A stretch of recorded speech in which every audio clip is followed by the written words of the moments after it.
అంటే ఈ కాన్సెప్ట్ ఇది సతీ సగమనం లాగా కనిపిస్తుంది. అంటే ఒకప్పుడు భర్త చనిపోతే ఒక ఆచారం ప్రకారం ఆ భార్యను కూడా ఇలా చేయటము అది అలా అదే అదైతే ఆ టీజర్లో అలా నాకు అనిపించింది. ఆ కాన్సెప్ట్ ఏమన్నా అదే అని అనుకుంటున్నారా?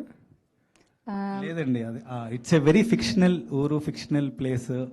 అసలు సినిమా చూస్తున్నప్పుడు ఇది ఎక్కడుందిరా అనిపిస్తుంది, ఎక్కడ లేదు ఇది. So it is a very fictional ఊరు, but it talks about many social norms అన్నమాట. అంటే చాలా చెప్తుంది ఈ సినిమా, మీకు చూస్తున్నప్పుడు చాలా రిలేట్ అవుతూ ఉంటారు, కానీ మొత్తం ఫిక్షనల్, ఏది దేనికి సంబంధించింది కాదు ఈ సినిమా. అంటే ఈ అమ్మాయి బాగా సఫర్ అవుతున్నట్టుగా అనిపిస్తుంది ఈ క్యారెక్టర్ మొత్తం చూస్తుంటే. సఫర్ మాత్రం కాదు, చాలా ఎంజాయ్ చేస్తుంది కూడా అమ్మాయి ఈ ఎంజాయ్ సినిమాలో. చేస్తుంది. యాక్చువల్లీ చెప్పాలంటే ఇప్పుడున్న పొజిషన్లో చూస్తుంటే అంటే దానికి రివర్స్లో ఉంది ఇప్పుడు కొంత. మీరు చూస్తుంటారు అంటే సెల్ఫీ దిగి అమ్మాయిలు కొంత మారిపోయారు జనరేషన్. అంటే ఇప్పుడున్న ఈ పొజిషన్ అమ్మాయిలు మాత్రం కాదు, అబ్బాయిలు కూడా ఇప్పుడు డిఫరెంటే కదా. మేము సెల్ఫీ తీసుకుంటాము, వాళ్ళ అమ్మాయిలది ఫోటో తీసుకుంటారు, అలా అంతే.